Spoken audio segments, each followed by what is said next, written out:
Hey, archivists. For this season's last episode, I'd like to read you one of my Substack essays about a very famous Durhamite. You might know his work from his collaboration with Marvin Gaye, its reference in Sinners, and some other big pop culture moments. Ernie Barnes is a iconic artist who was born and raised here, and while many are familiar with his painting, The Sugar Shack, not everyone knows its history. So I'm going to shed some light on it, and if you like this format of reading essays or video, let me know, and I can explore doing it more. So thank you all for listening this year and being a part of my community. So have a good one. This is Sinners in the Sugar Shack, a history of the Sugar Shack painting and how it's appeared in pop culture. This essay was originally published by me in August 16th of 2025. Now, I am going to be sharing my screen with you so that you can see the associated images, and I'll probably add some additional commentary to add more color to the essay for those listening that may have already read it. So here it is. It is 2019. It is 11:30 p.m. and I am in a dirty Logan Square bar with a stage. I am two-stepping in the dark to the funkiest band in Chicago at the time while sipping a well vodka cran and singing along to a set list I've heard multiple times before. I jokingly consider myself the sole groupie of a band that my friend was in at the time, and that was my Sugar Shack. I don't have a ton of photos from this time, but candidly, I didn't look that hard because the Sugar Shack painting captures it perfectly. Have you seen this painting before? While it may be familiar, you probably don't know its fascinating history tying together characters like Franklin D. Roosevelt, Marvin Gaye, Eddie Murphy, and Ryan Coogler. In this essay, I will share a brief history of the artist, how this painting came to be, and show how it continues to inspire modern creatives today. Let's get into it. Here is a young Ernie Barnes. He was born in 1938 and raised in Durham, North Carolina. When not sneaking into the Durham Armory to catch glimpses of grown folks dancing, he could be found sketching in his journal or practicing for one of his high school sports. Ernie was a real-life Troy Bolton. Okay, what time is it? It's summertime. And he went to what's now known as North Carolina Central University for art on a full athletic scholarship, kickstarting his professional football career. And while he played for a variety of American Football League teams, most interestingly, his final team, the New York Jets, hired him simply to paint. The owner of the team at the time, Sonny Warblin, told him, "You have more value to the country as an artist than a football player." Okay? Now imagine you're making a football player's salary to paint. I think that's pretty dope. And he did do a lot of sports and football themed paintings, and that was potentially during this time. So let's talk about the history of the Sugar Shack painting itself. Years after his football retirement in 1965, Ernie Barnes would go on to paint the original Sugar Shack. This is such an iconic painting, and it might have given you the Mandela effect on accident. Here's why. There are two versions of this painting. Follow closely with me here, because different sources say different things, and I had to work hard to find a clear story, right? So the first version of this painting, painted in 1971, originally had 4 banners hanging from the ceiling, kind of similar to the one you saw earlier in the essay. The original piece was loaned to Marvin Gaye, and he loved the painting so much that I imagine he said, "I need that," or even more fitting, "I want you." So in that little space next to the WMPC banner, he added a banner promoting Marvin Gaye and his album so that it could be used for the cover of "I Want You." And here it is. The second version was impressively almost an exact duplication of the original painting minus the Marvin Gaye banner. According to the inscription on the painting, he was commissioned to recreate it and completed the painting in September 1976. Now, if you were to compare the I Want You version with the previous version that was shown and will come up again in this essay, the attention to detail is amazing. I mean, you see the same bottle on the floor, you've got the security guard sitting just in the same closeness to the people dancing next to him. You've got to compare the details, and they're super spot on. But here's the tea about it. I don't think it's common knowledge that there are two versions of this painting. When the 1976 version sold at over $15 million to Bill Perkins, that obviously sent waves throughout the art world. But soon after, Eddie Murphy smugly outed himself as the original owner of the original piece. He paid a comparably paltry $50,000 for it from Marvin Gaye's estate in the 80s, compared to its original value of over $15 million. Other previous owners have been generous enough to loan it to museums, as it was recently on display at the Mint Museum in Charlotte through the end of June. But I just know that Eddie Murphy's 1971 version is proudly hanging in his home. And I actually watched Eddie Murphy's recent documentary just in hopes of catching a glimpse of this painting.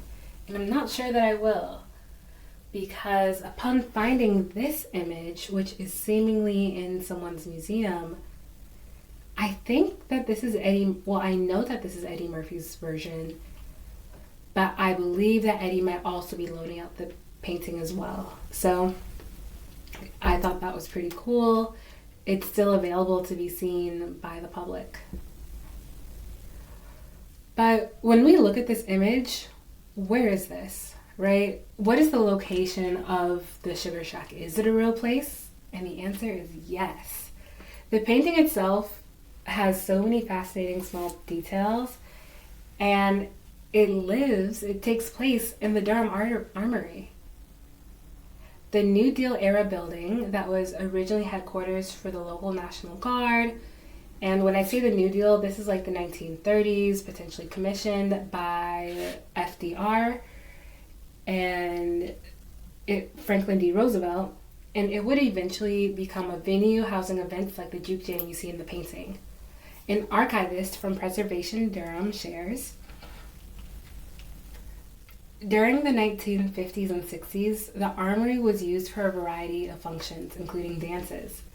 These dances would be segregated in time, meaning there would be black nights and white nights, and older white folks in their 70s had told this person about getting to just sit in the balcony during the black nights because they wanted to hear the music.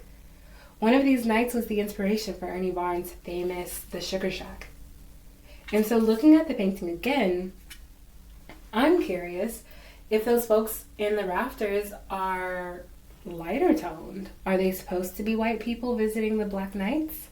Or, was that just how they were painted? Was it more of a creative choice to just make everyone black? But either way, the painting's relationship to this building was incredible to learn because it's still functioning as an event venue. I recently made a point to visit for an artist market, and I couldn't help but reflect on the 100 years of history I was standing inside of. Ernie Barnes had too stood in that room and stood out looking into the window. And those experiences would inspire creatives for years to come. So where does the Sugar Shack pop up in pop culture? We've got Camp Lo. Uptown Saturday Night was the debut album of a 90s hip-hop group, Camp Lo. Those of us who were born around the year it came out may not be familiar with the album by name, but we've definitely heard its influences across modern music by the way they fused hip-hop, soul, and jazz. The album cover is clearly an homage to the painting. Next, we've got Sinners. That was my personal 2025 movie of the year, and it had layer upon layer of meaning. Just search Sinners here on Substack, and you'll find dozens of essays attempting to peel them all back. But not only was the movie itself amazing, but as a marketer by trade, I thought the promotion was elite. The way they tapped into Black culture and our shared memories.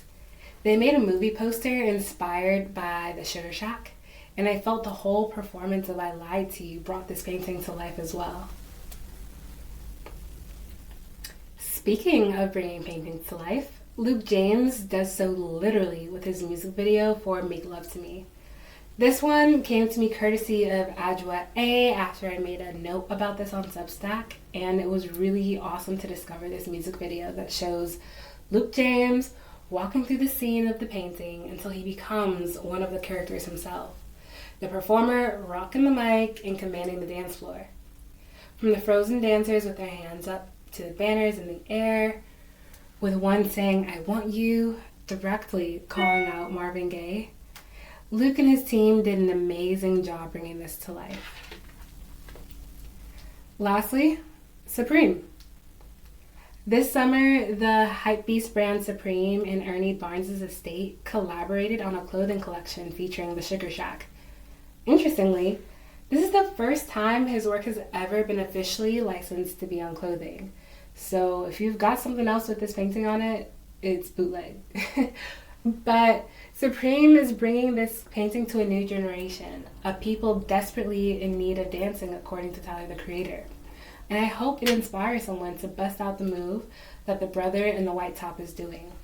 I feel like this central character has been a consistent theme across all of the different versions we've seen. And with this collaboration being just the first time that the painting has been licensed for such a collaboration, I suspect that we'll see a lot more like this, the same way we see Keith Haring and Jean-Michel Basquiat all over everything, from, teapots to t-shirts and skateboard decks.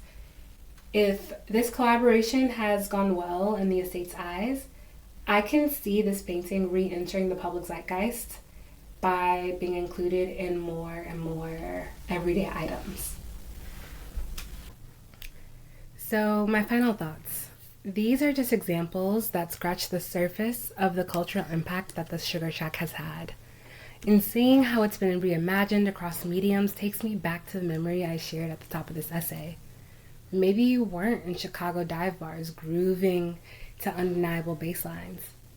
Maybe your Sugar Shack lives in a college friend's basement, a queer club downtown, your auntie's kitchen on a Sunday, or wherever people gathered and sweat out the week beneath colored lights. What Ernie Barnes captured in his painting was a feeling of freedom through dance that has transcended generations. And that's why the Sugar Shack still ripples through album covers, music videos, movie posters, and the stitched threads of streetwear today. So here's your invitation. Find your Sugar Shack. Dance like your liberation depends on it. And when the lights come up, let the art of that moment live on, whether in a photo, a story, or the way your body still remembers the beat. Let it be sweet like sugar.